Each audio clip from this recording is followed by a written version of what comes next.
오늘 하루도 수고한 당신에게 쉼표가 되는 시간, 당신의 밤 쉼표 하나입니다.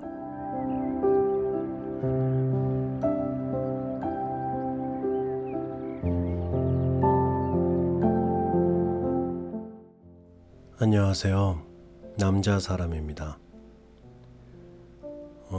여러분들은 예전에 알고 지내던 그런 사람을 오랜만에 보게 되면 어떤 기분이 드세요? 뭐 반가울 수도 있고, 특별한 어떤 기분이 들지 않고 어색할 수도 있고, 그럴 수도 있는데, 만약 그 사람이 성공했다면, 당연히 축하해야겠죠? 오늘 톰을 만나게 됩니다. 굉장히 성공한 삶을 살고 있는 톰. 과연 그의 집에서 어떤 일이 일어날지, 그럼 당신의 밤 쉼표가 되는 시간 시작해 보도록 하겠습니다.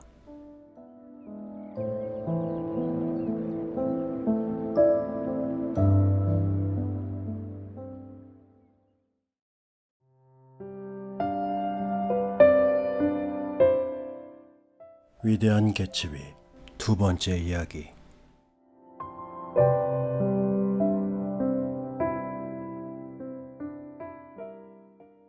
훈훈한 바람이 부는 어느 날 저녁, 나는 그리 친하다고는 할 수 없는 옛 친구들을 만나기 위해 차를 몰고 이스트에그로 향했다. 그들의 집은 내가 상상했던 것보다 훨씬 정교했다. 조지 왕조풍을 본떠 흰색과 붉은색으로 칠한 식민지 양식의 거대한 저택이었다.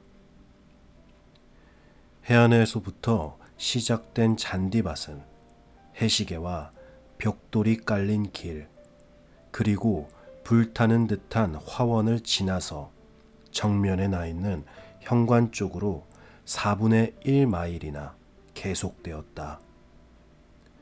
그리고 마치 달려온 관성 때문에 멈출 수 없다는 듯 산뜻한 담쟁이 덩굴로 모습을 바꿔 집의 벽을 기어오르고 있었다. 건물 정면에는 프랑스식 창문이 일렬로 나란히 나 있었고, 내가 도착했을 때 그 창문은 저녁 노을 빛을 받아 황금빛으로 반짝반짝 빛나고 있었다. 그리고 정면 베란다에 톰 뷰캐넌이 승마복 차림으로 양다리를 벌린 채 서 있었다. 톰은 뉴헤븐 시절과는 모습이 많이 변해 있었다. 이제 그는 엷은 갈색 머리칼과 약간 냉정해 보이는 인매, 오만한 태도, 늠름한 체격을 가진 30대 남자였다. 반짝반짝 빛을 내며 교만하고 잘난 체하는 두 눈이 얼굴 전체를 지배하고 있었고, 그 때문인지 무엇인가를 공격하기 위해 구부정한 자세를 유지하고 있는 듯했다. 여자 옷처럼 풍성하고 우아한 승마복을 입긴 했지만 그의 육체에서 풍겨나오는 거대한 힘은 감추어지지 않았다. 반짝거리는 승마용 가죽 장화가 터질 듯이 보였으며 아예 맨 위의 끈은 겨우 묶은 듯했고, 짧은 윗옷을 걸친 어깨는 움직일 때마다 굵직한 근육이 꿈틀대는 것 같았다. 그것은 거대한 힘을 가진 육체, 어떻게 보면 잔인한 분위기를 풍기는 몸뚱아리였다. 퉁명스럽고 허스키한 그의 목소리는 까다로워 보이는 인상을 더욱 부각시켰다. 톰의 목소리는 그가 호의를 가지고 대하는 사람과 이야기할 때조차도 고압적이고 상대를 경멸하는 듯한 느낌을 주었다. 그래서 뉴헤븐 시절부터 거만하고 거드름을 피우는 그를 싫어하는 사람이 많았다. 그는 마치 내가 자신보다 강하고 남자답다고 해서 그 문제에 대해 내 의견이 옳다고 생각하면 안 되지 하고 거만을 떠는 것 같았다.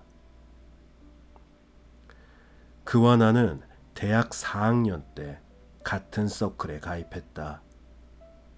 한 번도 서로 마음을 터놓은 적은 없었지만 그는 항상 내게 호의적이었다.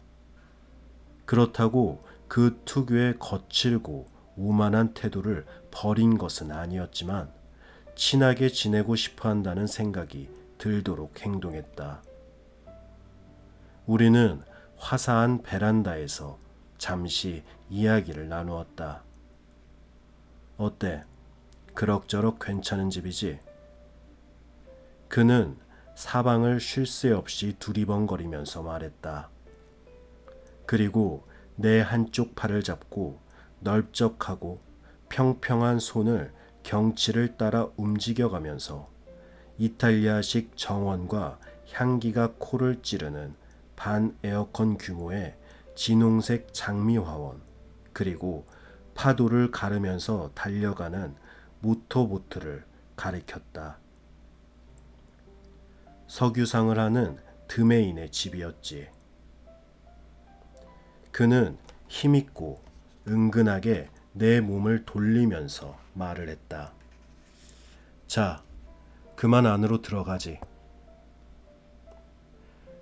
천장이 높은 현관을 지나자 양쪽의 프랑스식 창문에 의해 간신히 집과 연결되어 있는 듯한 느낌이 드는 밝은 장미색 공간이 나왔다. 그곳은 창문을 모두 조금씩 열어두어서인지 집 안쪽까지 들어온 듯 보이는 신선한 장미밭을 배경으로 밝게 빛나고 있었다. 미풍이 실내로 불어와 커튼의 양쪽 끝을 마치 물색 깃발처럼 나부끼게 만들었다. 커튼은 설탕을 바른 웨딩 케이크를 연상시키는 천장 쪽으로 치솟았다가 진홍색 양탄자 위로 흘러내려 바다에 있는 잔물결처럼 출렁거리고 있었다. 그 방 안에서 움직이지 않는 거라고는 커다란 의자뿐이었다. 그리고 그 의자에는 흰색 드레스를 입은 두 여자가 앉아 있었다. 그녀들이 입은 드레스 자랑 역시 집 주변을 빙빙 돌다가 이제 막 이곳으로 들어온 것처럼 바람에 나부끼고 있었다. 나는 잠시 멈춰서서 커튼과 벽의 그림이 바람에 흔들리는 소리에 귀 기울이고 있었다. 바로 그때 톰 뷰캐넌이 뒤쪽 창문을 닫는 소리가 들려왔다. 그러자 방 안은 갑자기 모든 동작을 멈추고 조용해졌고 커튼과 카펫 그리고 두 여자도 사뿐히 바닥으로 내려앉았다. 젊은 여인은 내가 모르는 사람이었다. 그녀는 긴 의자 한쪽에 몸을 쭉 펴고 앉아서 꼼짝도 하지 않았다. 마치 조금만 움직이면 금방 떨어져 버리는 물건을 턱 끝에 올려놓은 것처럼 턱을 위로 치켜 올리고 있었다. 곁눈질로 내가 들어오는 것을 보았으면서도 조금도 자세를 흐트리지 않았다. 하마터면 나는 갑자기 방으로 들어와서 실례했다고 사과할 뻔했다. 다른 한 여자, 데이지는 일어나려고 했다. 아니, 그렇게 하려는 듯한 표정을 지으면서 몸을 약간 움직였다. 그러나 일어나지 않고 앉은 채로 어색한 듯이 웃었다. 그 매혹적인 웃음소리에 나도 같이 웃으며 방 안으로 들어갔다. 너무 행복해서 몸이 굳어버릴 것 같아요. 그녀는 자신이 근사한 말을 했다고 생각했는지 또다시 웃었다. 그리고 내 손을 잡은 채 세상에서 나만큼 만나고 싶었던 사람은 없었다는 듯 내 얼굴을 올려다보았다. 그것은 그녀의 버릇이었다. 그녀는 턱을 쳐들고 있는 아가씨의 성이 베이커라고 내게 속삭였다.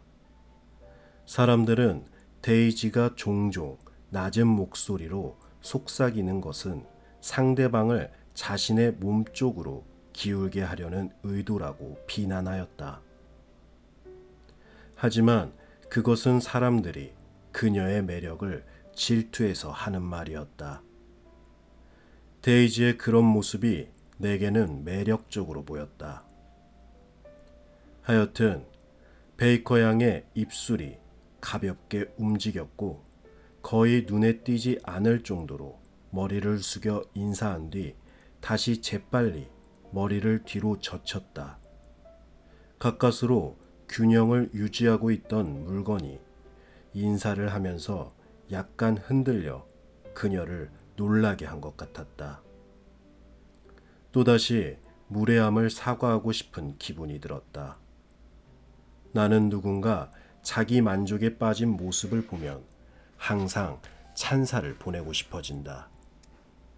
내가 다시 데이지를 돌보았을 때 그녀는 특유의 낮은 목소리로 여러 가지 일을 묻기 시작했다. 그녀의 목소리는 신경을 바짝 곤두세우고 귀 기울이지 않으면 제대로 알아들을 수 없었다. 그녀의 목소리는 다시는 연주되지 않을 곡조처럼 듣는 사람의 귀는 자연스럽게 그것을 따라 오르락 내리락했다. 데이지는 반짝이는 눈동자와 산뜻하고 정열적인 입술, 그리고 밝으면서도 우수에 젖어 있는 사랑스러운 모습이었다. 그녀의 목소리에는 그녀에게 관심이 있는 남자들이라면 잊을 수 없는 일종의 흥분이 담겨 있었다. 마음을 들뜨게 하는 긴장감이라고 할까. 목소리를 낮추고 이봐요 하고 부르는 것 같았다. 그녀에게서는 방금 막 가슴 설레는 황홀한 일을 경험한 듯한, 아니면 이제 곧 가슴 설레는 황홀한 일이 시작되는 듯한 그런 분위기가 감돌았다. 나는 동부로 오는 길에 시카고에서 하루를 묵은 일과 그곳에 많은 사람들이 그녀의 안부를 물었다고 얘기했다. 그 사람들이 나를 그리워해요? 그녀는 약간 흥분한 목소리로 즐거운 듯이 말했다. 온 시내가 쓸쓸할 정도야. 차들은 뒷바퀴를 온통 검은색으로 칠했고 북쪽 해변에서는 밤새도록 구슬픈 바람 소리가 났다니까. 어머, 정말이에요? 우리 돌아가요, 톰. 내일 당장. 그러더니 그녀는 엉뚱하게도 이렇게 덧붙였다. 우리 아이 보셔야죠. 그래, 보고 싶어. 지금 자고 있어요. 3살이에요. 한 번도 본 적이 없죠? 그럼 꼭 보셔야 해요. 그 아이는 말이에요.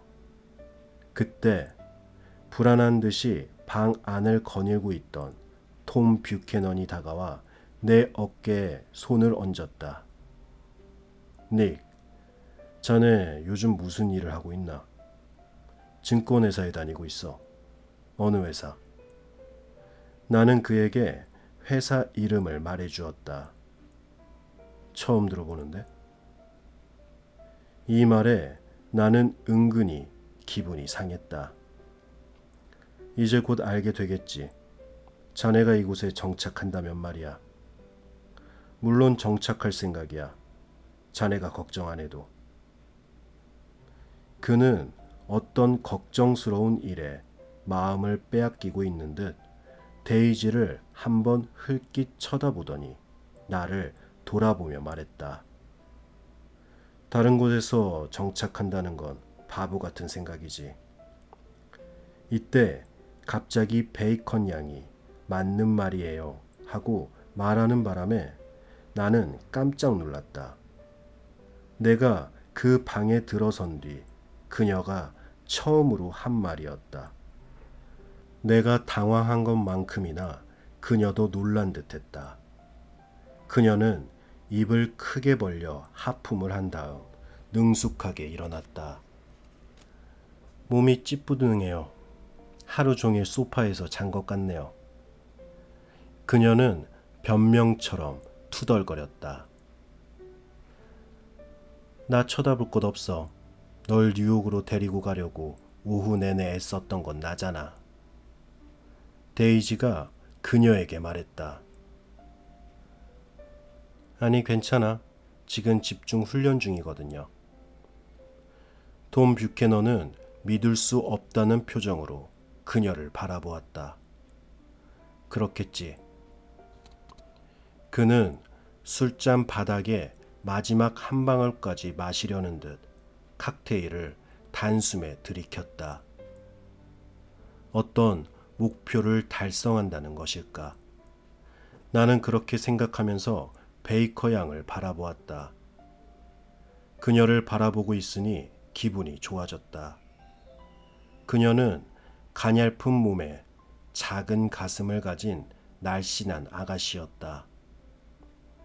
마치 젊은 사관생도처럼 어깨를 지나치게 뒤로 젖히고 있어서 몸매의 곡선이 더욱 두드러졌다. 햇빛 때문에 찡그린 회색 눈동자는 호기심에 가득 차 있었고 창백하고 불만스러워 보이는 표정은 매력적이었다. 그때서야 나는 그녀를 어디에선가 본 것 같다는 생각이 들었다. 웨스트에그에 사신다고요? 그녀는 무시하는 말투로 묻더니 이렇게 말했다. 그 동네에 내가 아는 사람이 한 명 있어요. 저는 아는 사람이 없습니다. 개츠비라는 분을 모르세요? 개츠비? 데이지가 물었다. 내가 바로 그 옆집에 살고 있다고 대답하기도 전에 저녁 식사가 준비되었다는 정갈이 왔다. 톰 뷰캐넌은 그 억센 팔을 내 겨드랑이 밑으로 집어넣더니 마치 장기말을 다른 자리로 옮기듯 나를 끌고 갔다. 두 여자는 손을 가볍게 허리에 얹은 채 가볍고도 나른한 걸음걸이로 우리보다 앞장서서 저녁로를 향해 창을 열어놓은 장밋빛 방으로 들어섰다. 식탁에는 촛불 4개가 미풍에 흔들리고 있었다. 그런데 촛불은 왜 켰지? 데이지가 눈살을 찌푸리며 말했다. 그녀는 손을 흔들어 촛불을 껐다.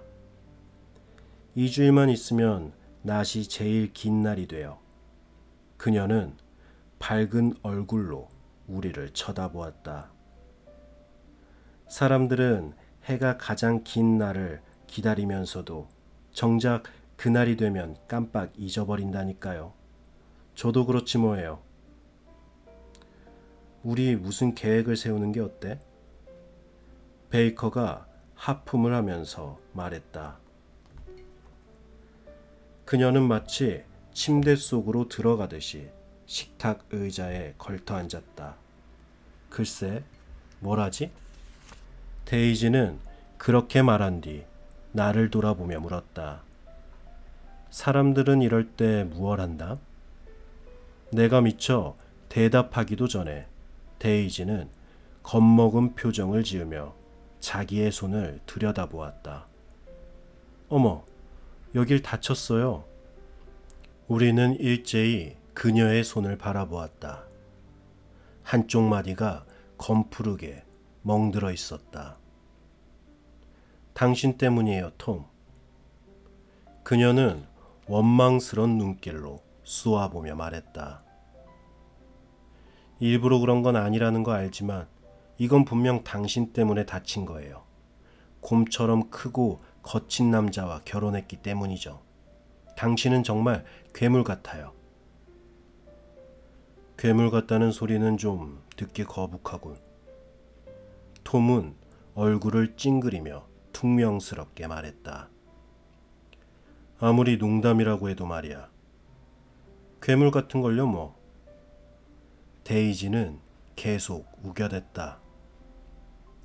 때때로 데이지와 베이커는 동시에 얘기를 하곤 하는데 그것은 정열이나 감정 따위는 조금도 없는 무의미한 이야기였다. 두 사람은 그곳에 앉아 톰과 나와 함께 한때를 즐겁게 보내려고 세련된 기교를 부리고 있을 뿐이었다. 결국 식사가 끝나고 조금 더 시간이 지나면 이 밤도 막을 내리고 그렇게 되면 모든 게 평범하게 끝나고 말 것이라는 것을 알고 있었다. 서부에서 느끼던 감정과는 너무도 달랐다. 서부에서는 저녁이라는 것이 실망감과 함께 긴장된 두려움 속에서 쫓기듯 분주하게 지나가 버렸다. 데이지, 널 만나면 내 스스로가 문명인이 아닌 것 같은 느낌이 들어. 나는 코르크 냄새가 나긴 하지만 꽤나 값비싸 보이는 클라레, 쌉싸름한 맛이 나는 프랑스 보르도산의 적포도주 두 잔째 마시며 솔직하게 말했다. 가령 곡식이나 다른 것에 대해 얘기할 순 없니? 나는 별다른 뜻 없이 이렇게 말했다. 하지만 뜻밖의 대답이 기다리고 있었다. 바야흐로 문명은 붕괴되어 가고 있어. 톰이 흥분한 목소리로 말했다. 나는 지독한 페시미스트가 되어버렸어. 자네 고다르라는 사람이 쓴 유색인 제국의 발흥이라는 책을 읽어본 적 있나? 아니, 읽은 기억이 없는데. 그의 말투에 약간 놀라면서 나는 그렇게 대답했다. 기회가 되면 읽어보게. 꼭 읽어보아야 할 책이니까. 핵심 내용은 우리가 경계하지 않으면 백인종도 곧 몰락한다는 거지. 거기에 대한 과학적인 증거를 제시하고 있다네. 톰은 요즘 사색적인 사람이 되어버렸어요. 데이지가 슬픈 표정을 지으며 말했다. 뜻도 모를 어려운 말이 적힌 책을 읽고 있어요. 그게 뭐였지? 그 말 우리들이 모두 과학적인 얘기라니까. 톰은 힐끗 그녀에게 눈길을 주면서 자신의 주장을 늦추지 않았다. 그 고다르라는 사람의 노력 덕분이야. 아무튼 지배하는 인종인 우리가 우리의 의무를 게을리하면 역습을 당해 지배받게 될 거야. 우린 그런 인종을 물리쳐야 해. 데이지는 비아냥거리면서 타는 듯한 놀이 지고 있는 쪽으로 거칠게 시선을 돌렸다. 당신들은 캘리포니아에서 사는 것이 좋겠어요. 베이커가 이렇게 말했으나 톰이 몸을 움직여 자세를 고쳐 앉더니 그녀의 말을 가로막았다. 그 책에서 주장하는 요지는 우리가 북유럽 인종이라는 거야. 나도 그렇고 자네도, 그리고 당신도. 또 톰은 잠시 망설이는 듯 하더니 이윽고 고개를 끄덕이면서 데이지를 바라보았다. 데이지도 그렇다는 뜻이었다. 하지만 데이지는 나를 향해 한쪽 눈을 찡긋해 보였다. 그래서 문명을 형성하는 모든 것을 우리가 만들어낸 거야. 이를테면 과학이나 예술, 그런 것들 말이야. 격양돼 있는 그의 말투에는 뭔가 비장함이 담겨 있었다. 현재의 상황에 안주하고 있는 자신이 뼈저리게 느껴져 이래서는 안 되겠다고 생각하게 된 것일까. 그때 집 안에서 전화벨 소리가 들려왔다. 현관에 서 있던 하인이 급히 자리를 뜨자 데이지는 톰의 말이 중단된 틈을 타서 내가 있는 쪽으로 몸을 기울이더니 말했다. 우리 집에 비밀을 하나 알려드릴까요? 데이지는 신이 나서 속삭였다. 저 하인의 코에 대한 건데 듣고 싶지 않으세요?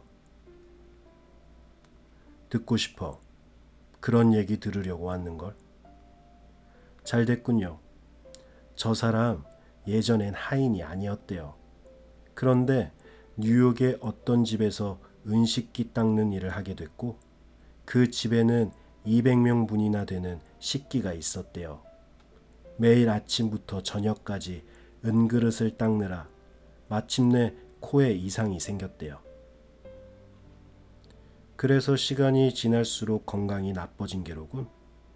베이커가 슬며시 끼어들었다. 그래, 건강이 점점 악화되어 결국 그 일을 그만뒀대. 석양의 마지막 햇살이 데이지의 상기된 얼굴을 비추었다. 그녀의 얼굴은 더욱 매혹적으로 보였다. 그녀가 작은 목소리로 말했기 때문에 나는 알아들을 수 있도록 숨을 죽이고 몸을 그녀 앞으로 내밀어야 했다. 마침내 저녁놀이 희미해지고 해질 무렵이 되면 아이들이 놀던 것을 그만두고 집으로 돌아가듯 햇살도 그녀의 얼굴에서 차츰 옅어져 갔다.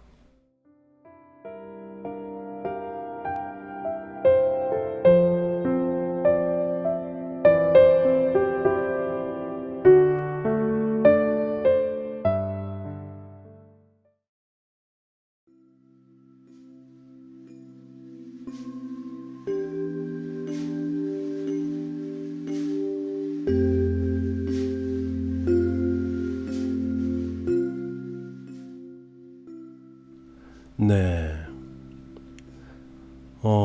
톰은 좀 약간 비호감이에요. 뭐 굉장히 좋은 집에서 살고 있는데 뭐랄까 꽤나 자기 잘난 맛에 사는 친구 같아요. 개인적으로는 저는 그런 친구는 별로 좋아하지 않아서 뭐 다들 그러시겠죠. 그리고 새롭게 알게 된 이제 데이지와 베이커가 있는데 이 데이지한테 꽤 매력을 느끼고 있는 것 같아요. 둘 사이에 뭐 어떠한 에피소드가 있을 것 같은데 글쎄요. 과연 어떤 일이 생길까요? 네. 그럼 오늘 당신의 밤 심표하나는 여기서 마치도록 하겠습니다. 저는 남자 사람이었습니다.